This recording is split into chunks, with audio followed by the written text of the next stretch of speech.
Vamos adorar ao Senhor Jesus na sua pessoa e na obra que o Senhor fez em nosso favor.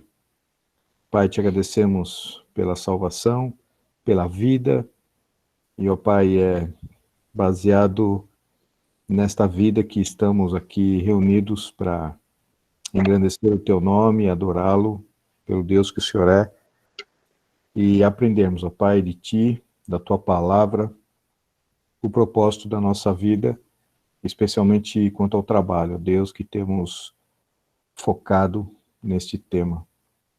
Ensina-nos, ó Deus, pelo teu Santo Espírito, e abençoe a cada um aqui, para a glória do teu nome, no nome do Senhor Jesus. Amém.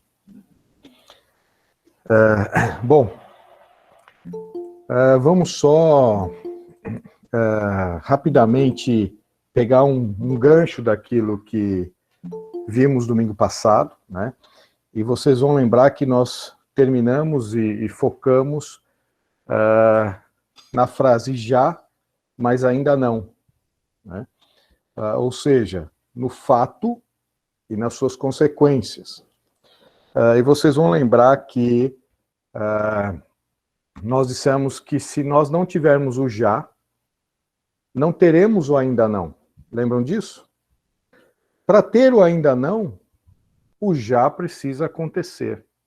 E o que era um, o que era outro? Lembra disso? Ou seja, nós voltamos lá para Gênesis para verificar o tema da morte, né?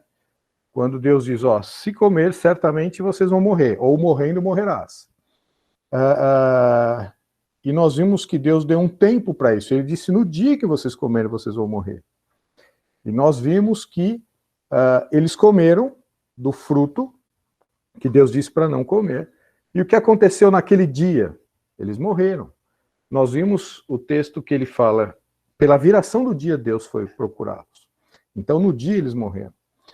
Mas houve uma consequência deste ato, que eles morreram espiritualmente no dia, mas lembram que Adão foi morrer lá em Gênesis 5, 900 anos depois, né?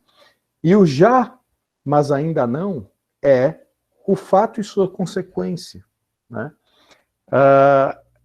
Como nós vimos isso para a morte, nós vimos também isso para a vida, né? E nós vimos todos os textos mostrando o cumprimento de Gênesis 3,15, né? Que era ali, foi uma promessa feita para que suprisse o que Adão e Eva fez, cobrindo, né, com vestes, Adão e Eva ali, em Gênesis, mas mostrando que o Redentor viria, né? E o Redentor veio, o Senhor Jesus veio, Deus, o próprio Deus se fez carne, e o que ele fez? Esmagou a cabeça da serpente. Mas vocês lembram que nós lemos em Romanos 16, 20, que Deus diz que colocará, vamos abrir lá, Romanos 16, 20, diz assim, e o Deus da paz em breve esmagará debaixo de vossos pés a Satanás. Opa, né? Mas já não o fez? Lembram do já, mas ainda não? O que nós mostramos ali foi, existe um ato realizado, completo, perfeito e acabado, né? Mas que suas consequências vão ter o seu ápice num tempo para frente. A mesma coisa. A morte foi um ato perfeito e acabado quando eles comeram do fruto. Tiveram uma consequência espiritual no dia e uma consequência física 900 anos depois. A vida que Deus nos dá em Cristo é a mesma coisa. Quando Cristo morre, paga os nossos pecados, ressuscita para imputar a nós a sua justiça, veja, ele faz isso num ato, mas com consequências futuras. Perceberam? Vocês lembram também que nós vimos o já ainda não para ser santos. Somos santos ou não, ou estamos sendo santificados? Já, mas ainda não. Ou seja, já somos santos em Cristo, 1 Coríntios capítulo 1, mas estamos sendo santificados, Filipenses capítulo 2, né? Lembraram disso? Vimos isso domingo passado. Por que isso é importante? E por que nós vimos isso? Ora, nós estamos vendo trabalho. E aqui nós estamos vendo o trabalho, e neste contexto, só neste contexto, nós estamos vendo trabalho e casamento. Por que nós estamos vendo isso? Porque foram os dois fatos que foram afetados pela maldição de Deus ao homem e na sua relação em razão do pecado. Lembram disso? Né? O teu desejo será para com o teu marido, ele te governará, e do suor terás o teu sustento. Então, veja, dois aspectos. Relacionamento entre um casal e o trabalho foram afetados como consequência do pecado. E o que o pecado trouxe? A morte. O que é a morte? A separação. Portanto, nós tivemos uma consequência na morte, na separação com Deus, que foi o quê? O nosso trabalho, o nosso relacionamento. Veja, o ponto importante aqui é, olhando para a vida agora, se nós não tivermos a relação com Deus restaurada, lembram disso? Não é possível nós colhermos as consequências da vida nestes dois aspectos aqui nesse nosso mundo. Nós teremos isso afastado no futuro, né? Mas se nós não tivermos o já em relação à vida, nós não teremos a consequência de entendermos o propósito do trabalho, entendermos o propósito do casamento e vivermos isso. Porque seremos incapazes de praticar aquilo que Deus requer para o trabalho e para o casamento. Perceberam? Lembraram disso?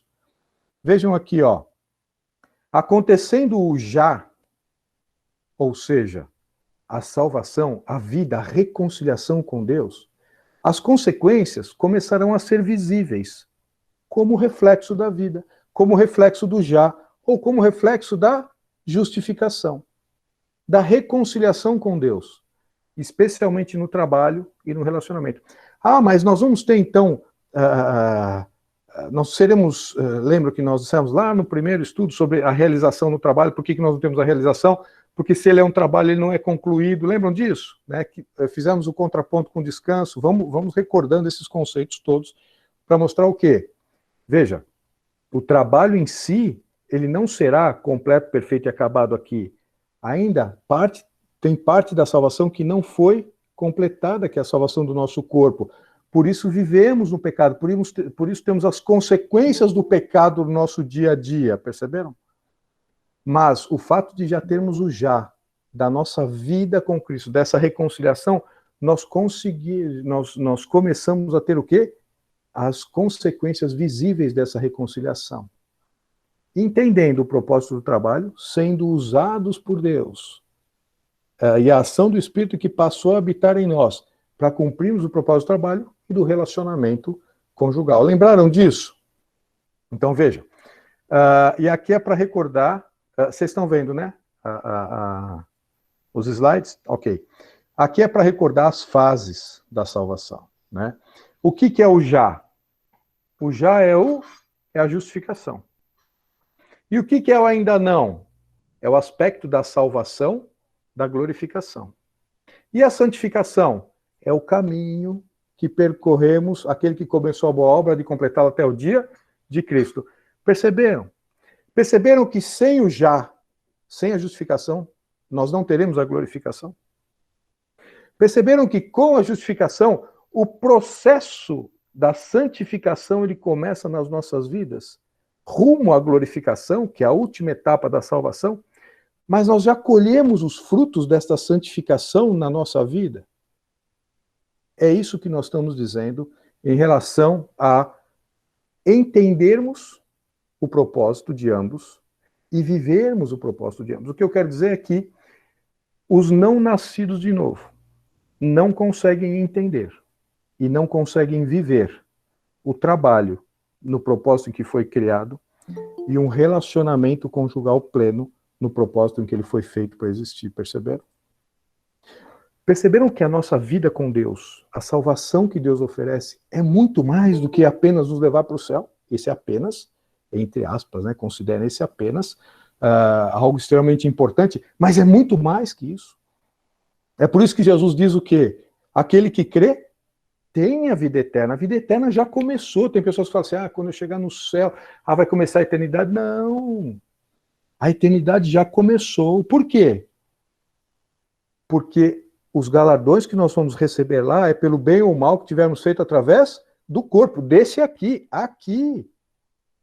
A nossa vida aqui vai ecoar na eternidade, por isso ela já começou. E se nós não tivermos o já agora, a nossa eternidade está sendo afetada por isso, mas a nossa vida aqui também. Ficou claro? Isso é o que nós vimos até semana passada.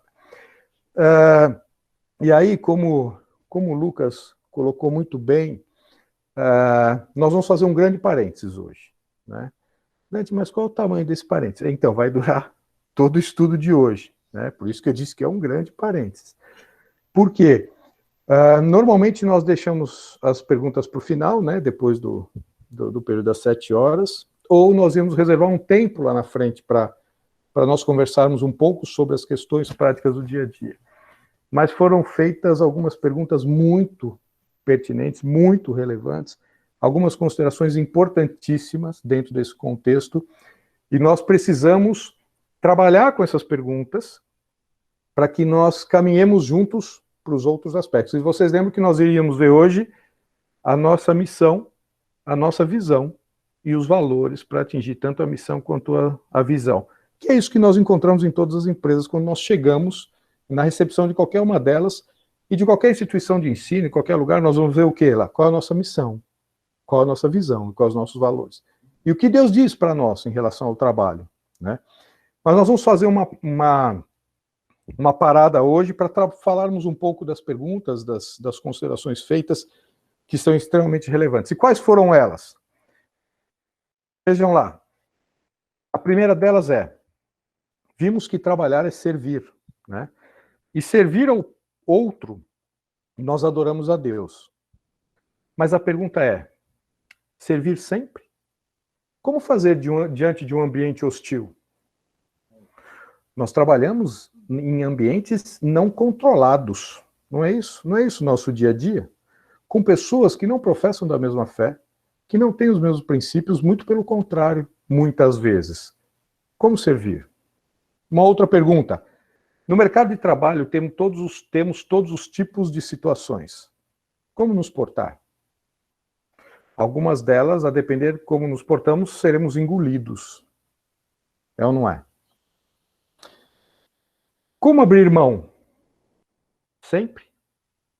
Não perderemos a liderança se sempre fizermos o que o outro quiser?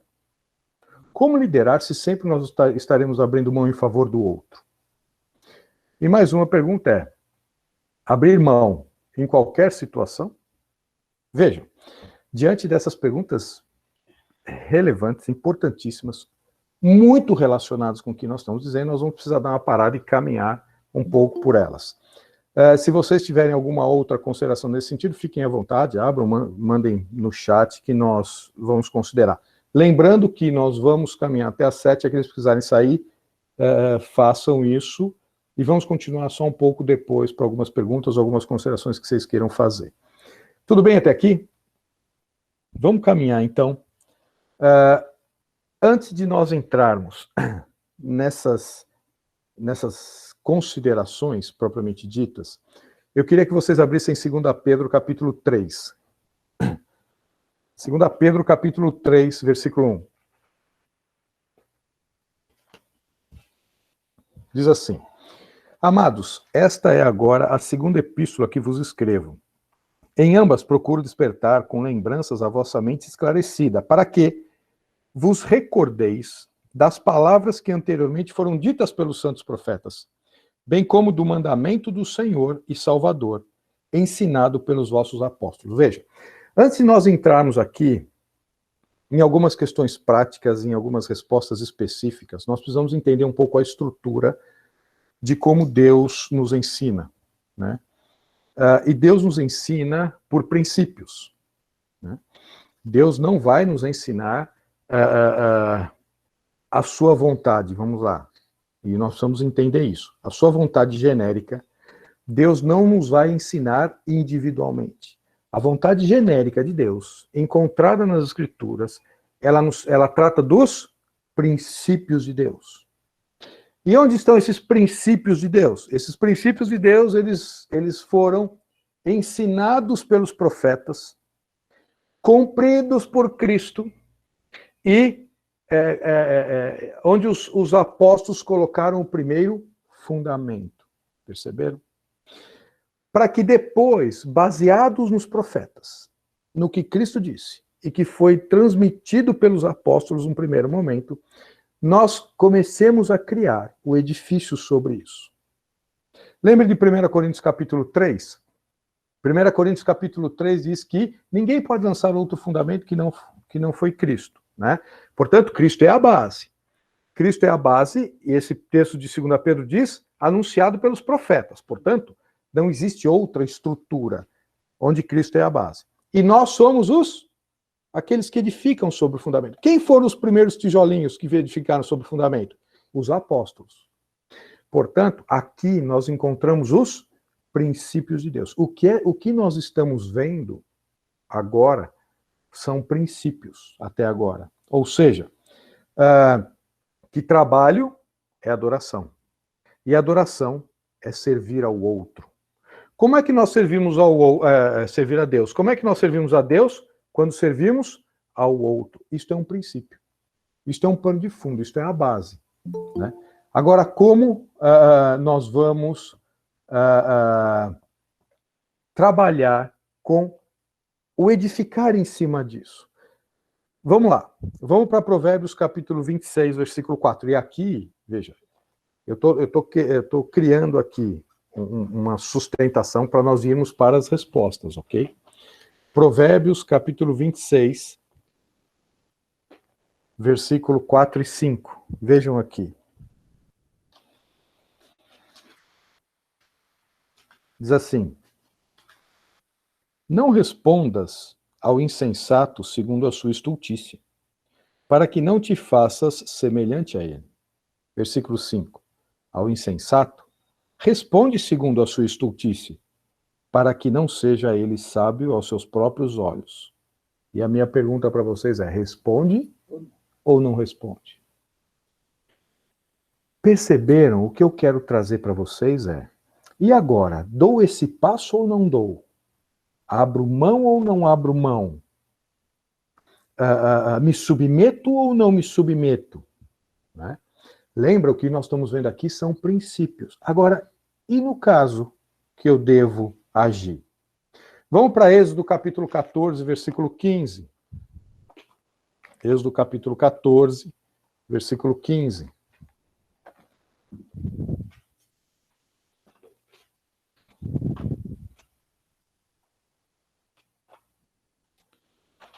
Versículo 14. O Senhor pelejará por vós, e vós os calareis. Disse o Senhor a Moisés: por que clamas a mim? Diz ao povo de Israel que marchem. Por que vocês pararam? Por que vocês começaram a orar? Deus está falando, eu não entendi. Vão em frente. Por que vocês pararam? Por que vocês estão clamando? Diga ao povo que marche. 2 Crônicas, capítulo 20, versículo 17. 2 Crônicas, capítulo 20, versículo 17. Neste encontro não tereis que pelejar. Tomai posição, ficai parados, e vede o salvamento que o Senhor vos dará, ó Judá e Jerusalém. Até aqui é suficiente. E a pergunta é: vamos em frente ou ficamos parados? Respondemos ou não respondemos? Veja, mas por que Deus coloca dessa forma? Porque no momento ele fala: mas por que vocês estão pedindo para mim? Vão, marchem, vão em frente. E porque em alguns momentos Deus fala: opa, para que essa luta é minha, vocês não vão fazer nada, não saiam do lugar que isso é comigo. Né? Vamos responder ou não vamos responder?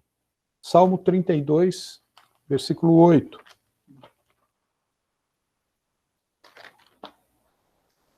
E aqui é algo muito importante, que nós temos que ver e vocês precisam guardar hoje.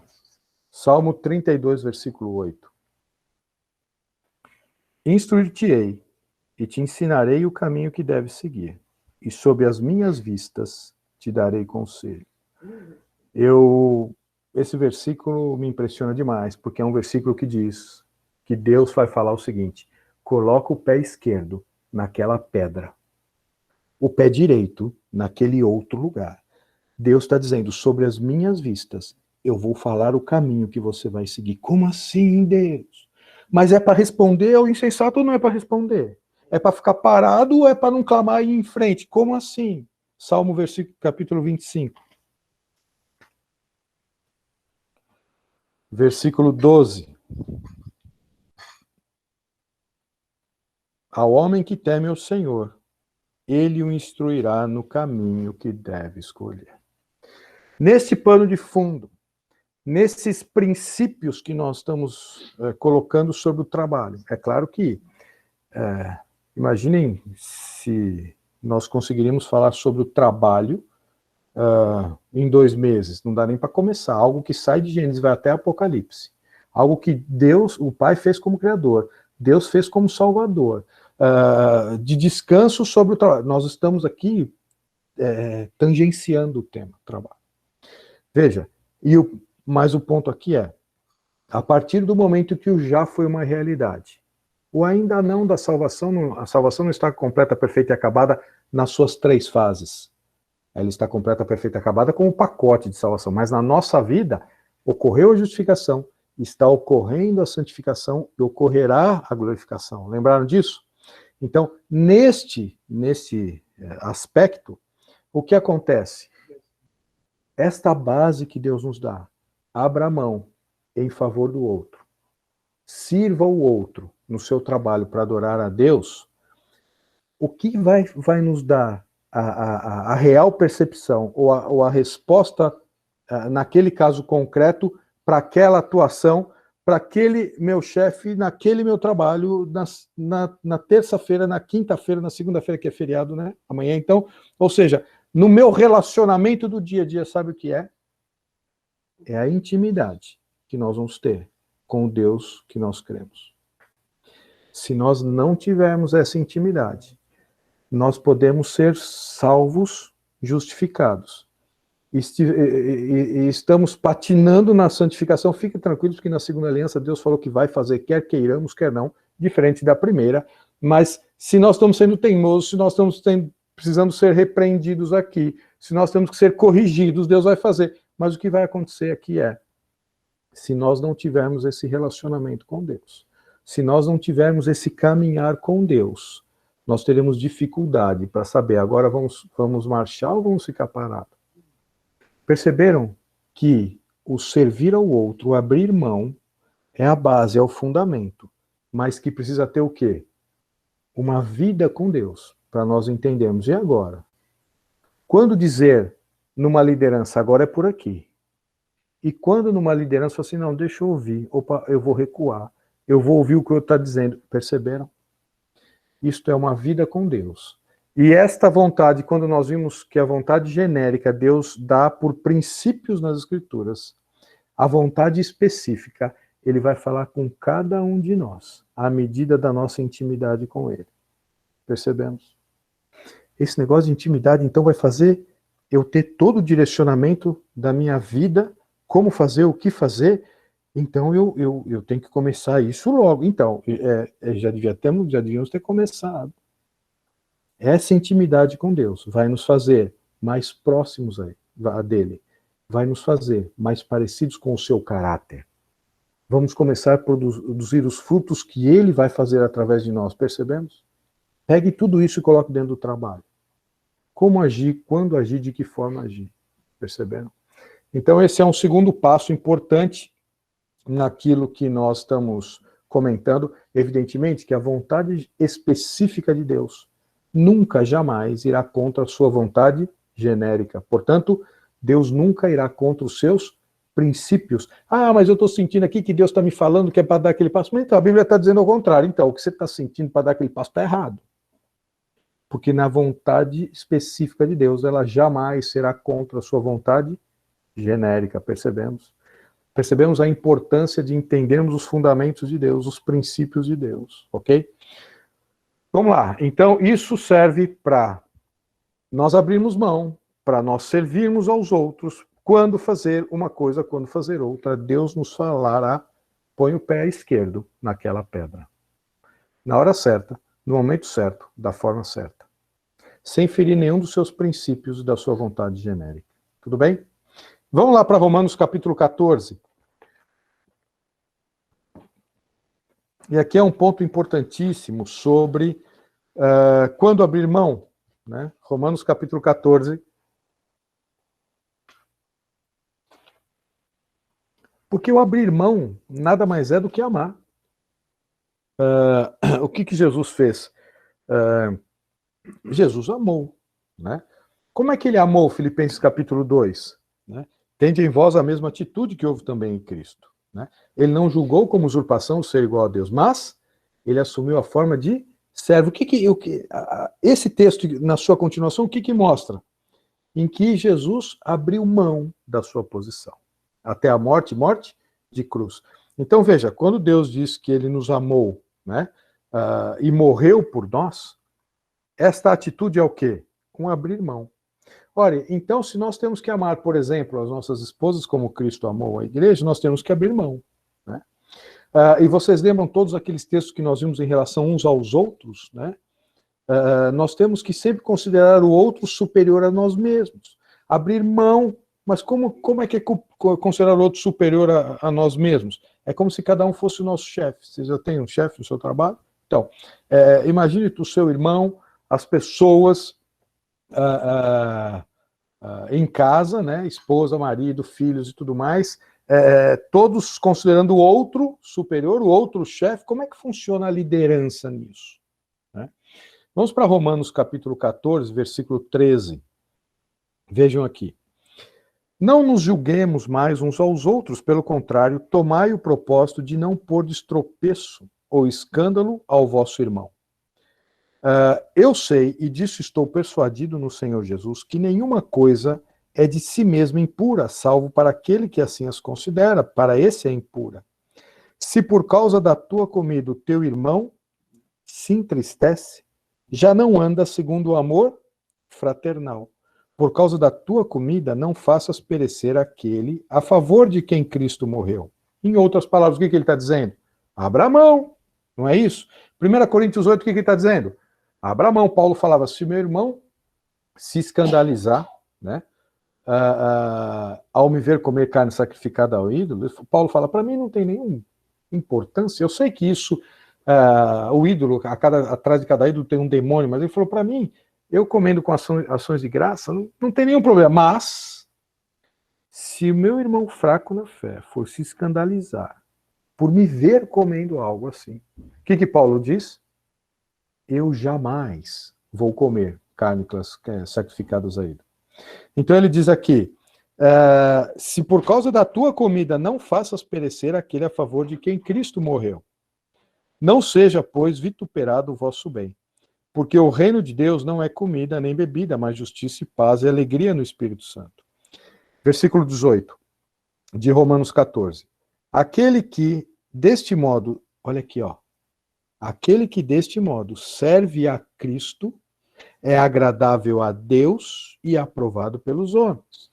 Assim, pois, seguimos as coisas da paz e também as da edificação de uns para com os outros. Opa! Aqui nós temos uma informação importantíssima. Veja, assim, pois, seguimos as coisas da paz e também da edificação de uns para com os outros. Vamos continuar. Não destruas a obra de Deus por causa da comida. Todas as coisas, na verdade, são limpas, mas é mal para o homem comer com escândalo.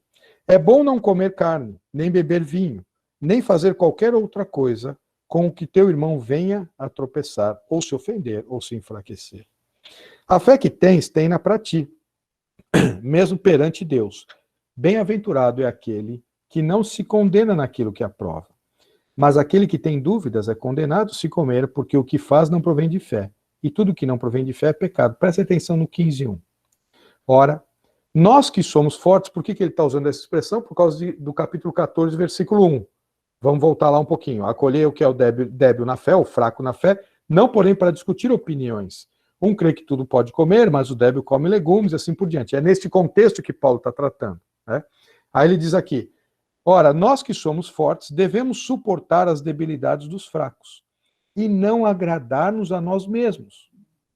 Portanto, cada um de nós agrade ao próximo em qualquer coisa, em qualquer capricho, de qualquer forma, no que é bom para a edificação. Qual é o limite em que nós devemos abrir mão em favor do outro? Não fazer aquilo que nós queremos, mas em favor do outro abrirmos mão de nós mesmos.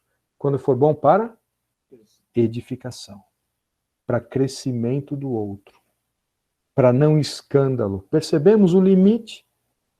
Percebemos, vamos abrir mão sempre em todo lugar para todo mundo, isto é servir a Deus? Não é isso que Deus está dizendo. Deus está dizendo, portanto, cada um de nós agrade ao próximo no que é bom para edificação. Porque também Cristo não se agradou a si mesmo. Antes, como está escrito, as injúrias dos que te ultrajavam caíram sobre mim. As injúrias dos que ultrajavam caíram sobre mim. Por quê? Porque seria bom para edificação. Por quê? Porque nós estamos falando da salvação em Cristo aqui. De Cristo e em Cristo. Percebemos por que Jesus abriu mão? Agora, Jesus abriu mão sempre, em todos os momentos, de toda forma? Não. Lembra quando ele chega no templo e vê aqueles vendilhões do templo tentando fazer comércio? O que ele falou? Ele abriu mão? Não, veja bem, afinal de contas, vocês precisam mesmo. O que ele fez? Ele pegou um chicote e saiu destruindo, derrubando e colocando para fora todos aqueles animais. Por quê? Porque que edificação que tinha ali? Qual que era o tratamento que deveria ser feito? Perceberam como Jesus agiu? Jesus sempre abriu mão? Ele abriu mão de quem ele era, da sua posição, para nos salvar. Mas não em troco e em qualquer situação. Jesus abriu mão. Chegou a colocar o dedo na cara dos fariseus e falar o quê? Vocês são filhos do diabo que é vosso pai. Percebemos isso?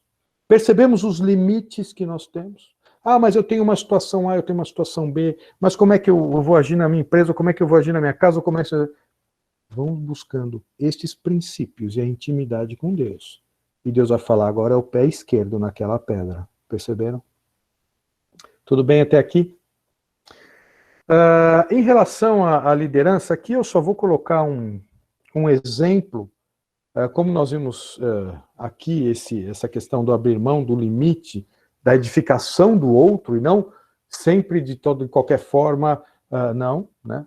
Há limites na vontade revelada de Deus, no fundamento, até onde nós irmos, até onde abrir mão, né? Agora eu queria, vamos lá para Neemias, eu só quero pegar esse exemplo aqui, teríamos alguns outros, né?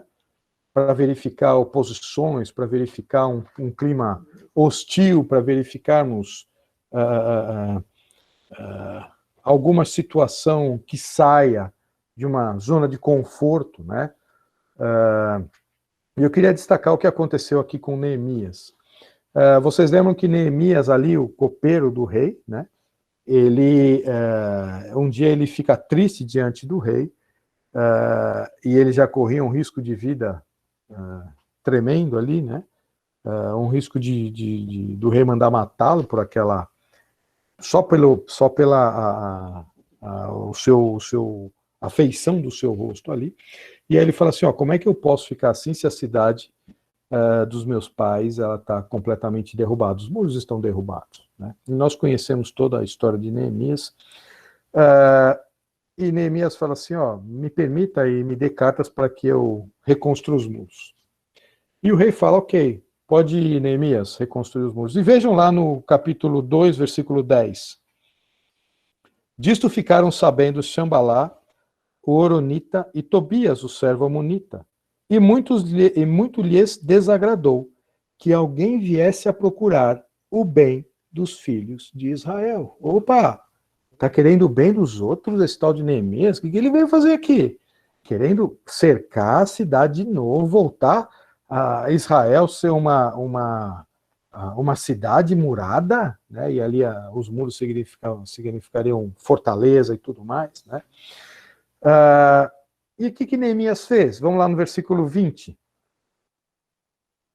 Então lhes respondi, o Deus dos céus é quem nos dará bom êxito. Nós, os seus servos. Ah, estava servindo? Estava servindo a Deus, buscando o bem dos filhos de Israel, diz o versículo 10. Ah, mas exatamente o que nós vimos lá em Gênesis, lá no Éden, né? Ou seja, adorar a Deus é servir o próximo abrindo mão. Então aqui, ó, nós, seus servos de Deus, nos disporemos e reedificaremos. Vós, todavia, não tendes parte, nem direito, nem memória em Jerusalém. Começamos a perceber Neemias, um servo de Deus, servindo a Deus em função dos filhos de Israel. O que precisou tomar? Uma atitude com Sanballat e Tobias de que forma? Opa, deixa eu falar uma coisa para vocês. Nós vamos fazer isso. Eu vou fazer isso porque eu tenho a convicção de Deus. Deus me levantou para isso. Vocês não vão impedir. Vocês não têm direito. Vocês não têm memorial. E vocês não têm parte nessa história. Vocês podem ir embora. Começamos a perceber aqui um servo de Deus servindo os filhos de Israel de uma forma austera. Aqui ele não deixou de servir a Deus. Aqui ele não deixou de adorar. Aqui ele não deixou de abrir mão da forma certa, no momento certo, do jeito certo. E o que aconteceu? Como é que foi essa oposição? Evidentemente que aqui é só um grande parênteses que estamos fazendo hoje, mas só para que vocês tenham aqui a dimensão do problema enfrentado por Neemias. Ele teve, desses inimigos externos, ele teve 3 situações que ele precisou enfrentar. A primeira delas, capítulo 4, versículo 2. Então falou na presença dos seus irmãos, Sanballat, né? E do exército de Samaria, e disse: que fazem esses fracos judeus? Permitisse-lhes isso? Sacrificarão? Darão cabo da obra num só dia? Remanescerão, acaso, dos montões de pó as pedras que foram queimadas? Estava com ele Tobias, o amonite, e disse: ainda que edifiquem vindo, uma raposa derrubará o seu muro de pedra. Vocês já imaginaram? Começamos uma obra, começamos a trabalhar para o outro, para adorarmos a Deus. Chega alguém e fala: vai dar errado, para com isso, esse negócio não vai dar certo. Não, eu tenho convicção de Deus, Deus tá... Não, isso aí vai cair tudo, vai vir uma raposinha aí, vai derrubar esse negócio. Né? Primeiro foi o desprezo em relação a isso. Segundo, no versículo 8 do capítulo 4, viu que eles não pararam e eles continuaram a obra, diz assim: ajuntaram-se todos de comum acordo para virem atacar Jerusalém e suscitar confusão ali. Viu que desprezar, viu que tentar demovê-los da ideia, viu que Neemias tinha algo diante de Deus para ser feito. Enfrentou uma oposição externa, sendo desprezado. Ih, vai dar errado, Neemias, não vem com essa história não, está até agora derrubado, você vai querer reconstruir. Viu que ele falou: não, eu tenho uma convicção de Deus, que é isso aqui, nós vamos reconstruir o muro, Deus me deu essa incumbência, e aí eles começaram o quê? Opa, então vamos derrubá-lo.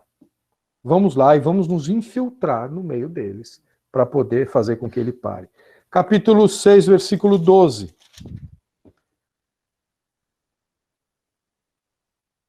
E vejam, depois vocês leiam Neemias, né, mas vejam o versículo, vamos ler o versículo 1, mas olha que interessante. Tendo ouvido Sanballat, Tobias e Gesem, o arábio, e o resto dos nossos inimigos, que eu tinha edificado o muro, e que nele já não havia brecha nenhuma, ainda que até esse tempo não tinha posto as portas nos portais, Sanballat e Gesem mandaram dizer-me: vem, encontremo-nos nas aldeias no vale de Ono, porém intentavam fazer-me mal.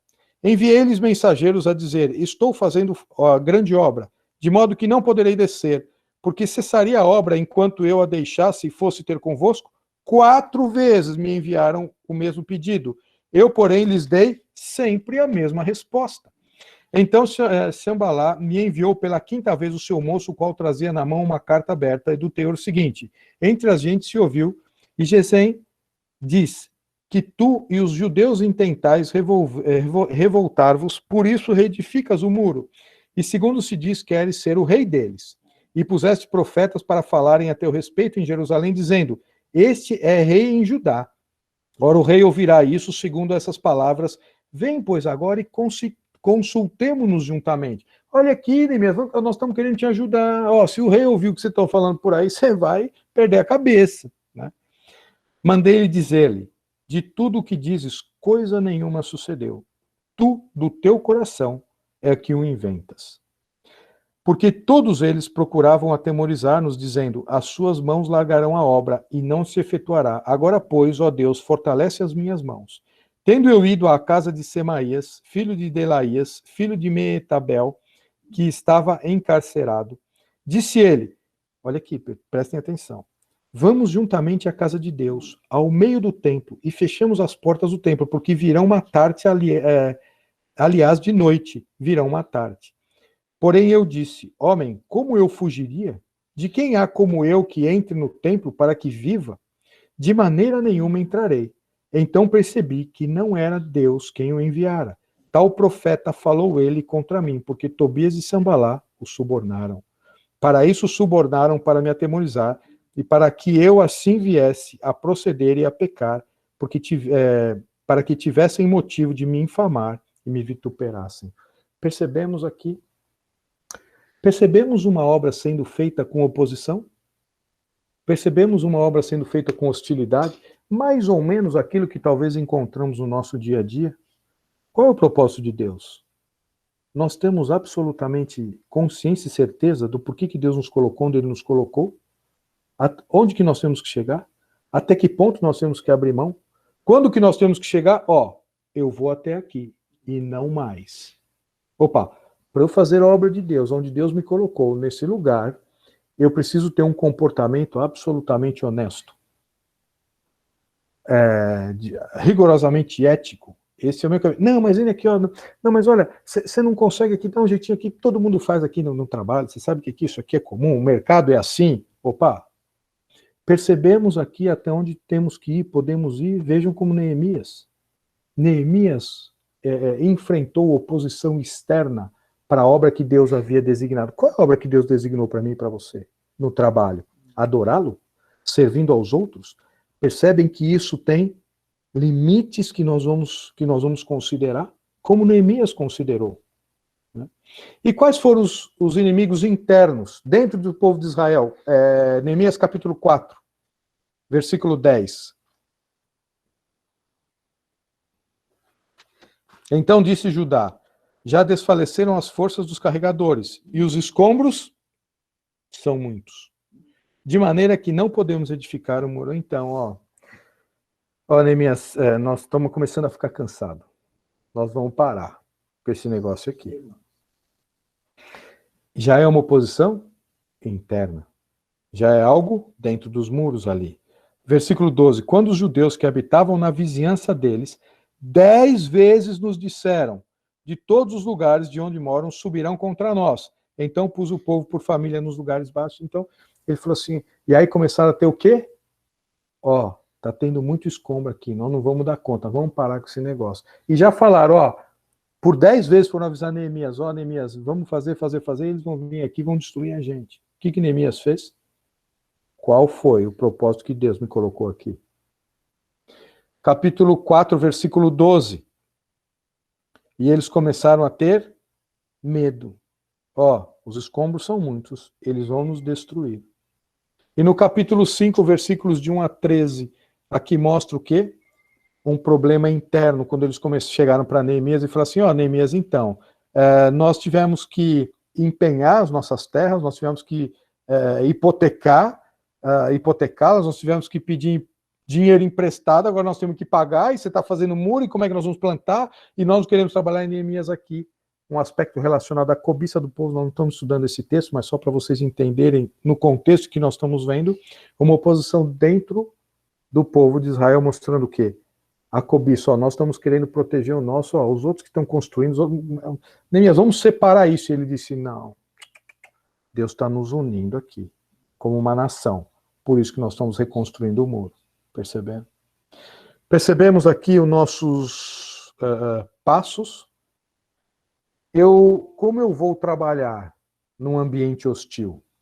Talvez tenhamos que aprender aqui, e aqui é só um exemplo, temos tantos outros. Por exemplo, Daniel, quando foi para a Cova dos Leões, os amigos de Daniel, quando foram para a fornalha, posições a serem tomadas, e eles nunca deixaram de honrar a Deus, nunca deixaram de servir a Deus, nunca deixaram de considerar o outro, nunca deixaram de servir uns aos outros, nunca deixaram de abrir mão, mas sempre dentro dos princípios que Deus estabeleceu e dentro dos limites para aquilo que Deus nos chamou. Como que eu vou saber exatamente para aquilo que Deus nos chamou? A intimidade do Senhor. É para aqueles que o buscam, os quais Ele dará a conhecer a sua aliança, relacionamento. Perceberam que a justificação é o primeiro passo. Ah, vai nos levar ao céu? Claro que sim, maravilhoso, extraordinário. Mas há passos a seguir na santificação desse Deus, que vai nos dar plenitude e completude do propósito pelo qual nós estamos respirando ainda. Você já acordou hoje e perguntou, por que eu não morri? Nós temos no mundo muito mais elementos para estarmos mortos do que para estarmos vivos. O sustentar a vida é muito mais complexo do que morrermos. Com tantos vírus, com tantas... da forma com que o nosso corpo é formado, com tantos elementos externos, com tantos perigos, e nós estamos vivos, para quê?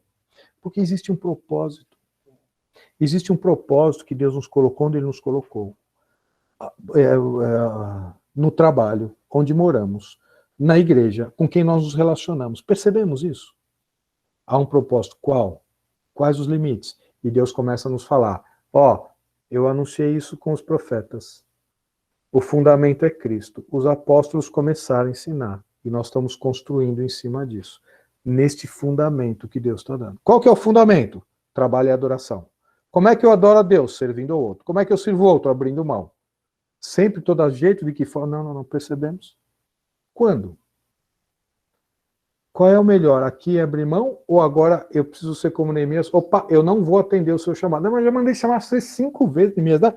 Não vou atender. Agora a resposta é não. Eu vou dar um exemplo muito, talvez seja fácil isso aqui, mas podemos ter outras situações. Então, chamar para você e falar assim, você quer realizar aquela venda mesmo? Então, é aquela venda que vai fazer você completar o seu mês. Se você completar o seu mês, você fecha o seu ano. Se você fechar o seu ano, você vai ter aquele bônus de não sei quantos salários. Só que assim, o seu cliente fala assim, então você vai ter que me dar tanto. E vamos voltar para os princípios. Vamos voltar. Por que Deus nos colocou onde nos colocou? Para fazer o que estamos fazendo. Percebemos? E muitas vezes é hora de falar, opa, eu paro aqui. Eu não vou dar esse passo. Não, mas e seu chefe chega para você, não, então, nós vamos ter que fazer, porque é a meta do todo o departamento. Opa, agora é não. Porque eu vou até aqui. Como Neemias. Percebemos? Servindo aos outros, abrindo mão, adorando a Deus. Mas agora é até aqui.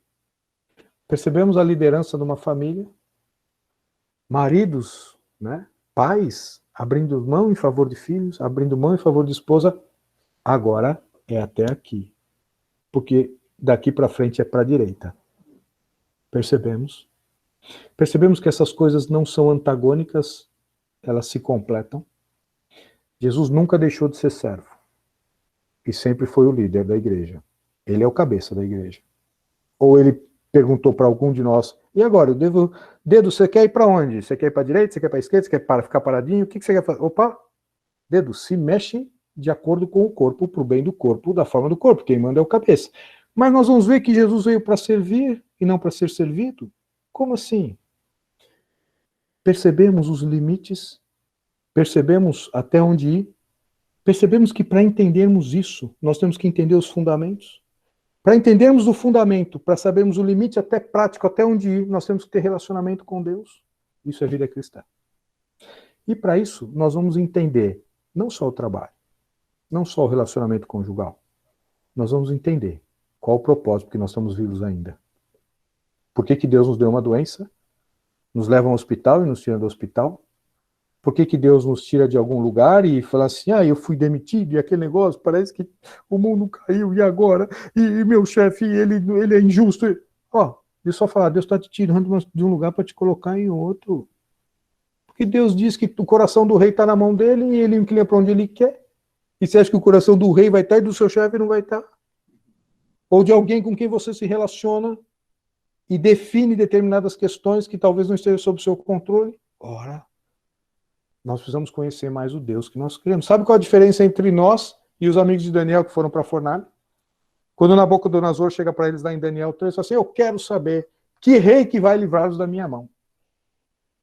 Eu tenho poder para mandar vocês para a fornalha, para tirar vocês da fornalha, para aumentar mais o fogo da fornalha, para apagar a fornalha, e vocês vão falar, e o que eles respondem? Rei Nabucodonosor, quanto a isso não há necessidade de te responder. Se o Deus a quem servimos quiser nos livrar, ele nos livrará das tuas mãos. Se não, fica sabendo, rei, que nós não serviremos aos teus deuses. Mas que convicção! Qual a diferença entre eles e nós, muitas vezes? Eles conheciam o Deus que eles criam. E nós? Nós conhecemos profundamente? Eu não estou dizendo aqui, e não que seja ruim, mas se for só isso, talvez tenha um grande problema, de você talvez pegar um versículo por dia, de você ler talvez alguma meditação, e é muito mais que isso. É nós nos relacionarmos com esse Deus, conhecermos profundamente o Deus que nós cremos, termos uma intimidade tal que alguém olhar e falar assim, mas o que você disse, eu estou vendo na sua vida, não porque nós vamos nos esforçar, é como o galho, já falei isso diversas vezes, como o galho da laranjeira, ele não acorda e fala assim, se ele dormisse, né? Hoje eu vou dar uma laranja. Não. Né? E nós estamos estamos tão preocupados na laranja, né? Eu tenho que ter paz, longanimidade, benignidade, alegria, paz, domínio próprio, e eu tenho que ter isso, se eu não tiver isso, eu não vou mostrar para os outros que eu... Não. Tira o olho do fruto e põe o olho na árvore. A ocupação, e não pré-ocupação, que o galho tem que ter é estar na árvore, e não produzir fruto. O fruto é natural. Vamos nos relacionar com Deus a tal ponto de alguém dizer para Pedro numa fogueira, o teu modo de falar te denuncia que você andou com ele. Isto é ser discípulo. Isto é ser formado por alguém. Perceberam? Nós estamos sendo identificados tanto com Deus no nosso trabalho. As pessoas vão entender os limites. As pessoas vão entender quando nós dissermos, opa, é até aqui. Daqui para frente ou não. Ou quando Deus nos der alguma liderança, seja em casa. E aqui nós estamos tratando desses dois temas, porque é trabalho e relacionamento conjugal que nós vimos domingo passado. Tem tantos outros, né? Tem amizades, tem como lidar com autoridades, governo, dinheiro, impostos, enfim. Mas nesses dois aspectos, nós vamos entender. Agora é o ponto de abrir mão, ceder, é para edificação, é em favor do outro, para que o outro não se escandalize. E vai ter um momento de chamar o irmãozinho e falar assim, você precisa entender e conhecer mais o Senhor que nós cremos e precisa ser edificado para crescer. Percebemos? Qual é o ponto? A intimidade vai falar, agora é o pé esquerdo naquela pedra. Porque se nós tivermos um relacionamento distante com Deus, Provérbios 1 e 2, capítulos 1 e 2, leiam depois. Quando nós buscarmos a Deus no desespero, Deus, e agora? Eu vou para lá, eu vou para cá. Sabe o que Deus diz? Não vou te responder. Deus não é um corpo de bombeiro. Deus não é uma emergência. Deus é alguém que habita e quer morar em nós e se relacionar conosco. Não, mas você está dizendo que Deus não vai perdoar? Não estou dizendo nada disso, não. Deus perdoa, Deus é misericordioso, Deus é gracioso, mas a sua orientação é para aqueles que ouvem o seu conselho. Não é isso que é sabedoria? O que é sabedoria? Conhecimento. Com entendimento, nós temos sabedoria. Vide Salomão. A gente acha que Salomão dormiu e acordou e falou para aquelas duas mulheres que levou um nenê e falou assim, bom, agora divide o nenê. E a mãe falou, não, deixa com ela. Agora eu sei que é sua mãe. E lá no finalzinho do capítulo, todos ficaram admirados com a sabedoria de Deus que Salomão teve. E nós achamos que ele dormiu, acordou e Deus deu um estalo. É isso que nós buscamos como sabedoria? Não é isso que diz Tiago?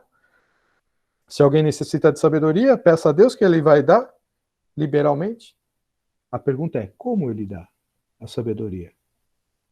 E nós vamos aprender a sabedoria em Provérbios, que ela vem do conhecimento primeiro. Depois esse conhecimento precisa ser entendido, para que ele possa ser colocado em prática. Conhecimento, entendimento e sabedoria para tomar a decisão. E isso leva tempo. O contraponto da senhora sabedoria em Provérbios é a mulher adúltera. E se nós fizermos o contraponto, enquanto que um leva tempo, é construção, tem um comprometimento, o que é a mulher adúltera?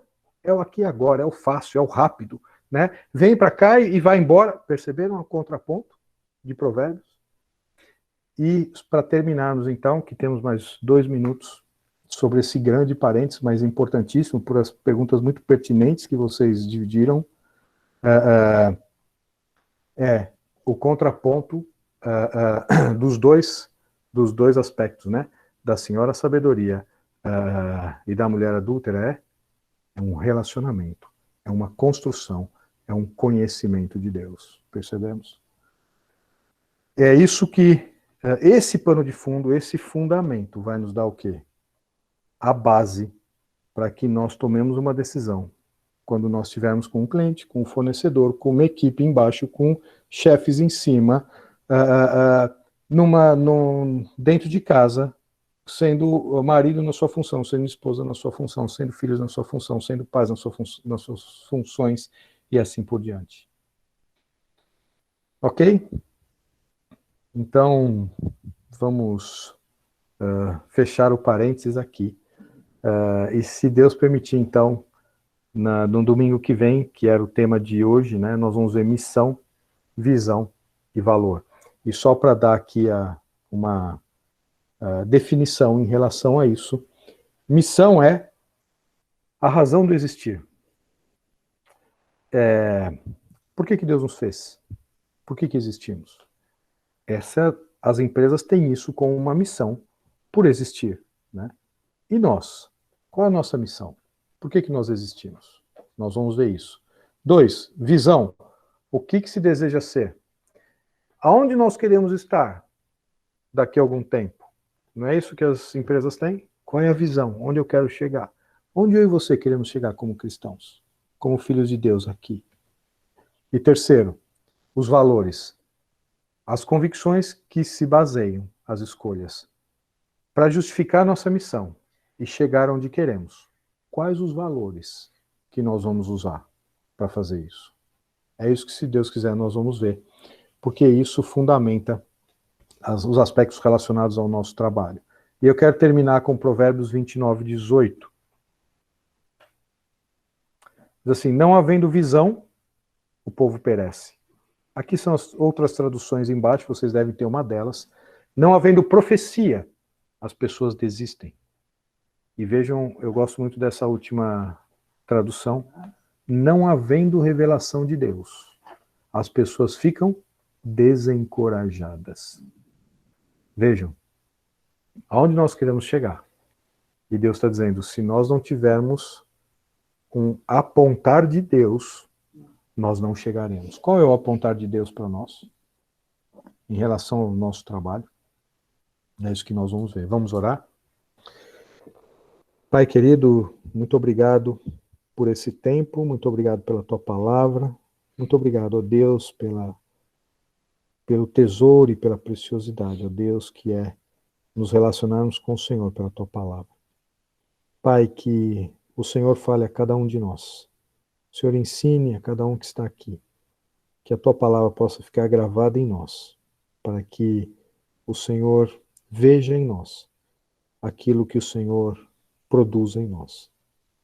Pai, não somos capazes nem de entendermos, quanto mais fazermos, ó Pai, aquilo que o Senhor requer, ó Pai, na tua palavra. Por isso, clamamos que o teu Santo Espírito venha produzir a obra que o Senhor, ó Pai, preparou de antemão. Senhor, dá-nos o entendimento pelo teu Santo Espírito, produza em nós, pelo teu Santo Espírito, para que sejamos instrumentos, em vasos de barro, mas instrumentos na tua mão, para que a glória seja única e exclusivamente do Senhor. Te agradecemos isso e te pedimos em teu nome, Senhor Jesus. Amém.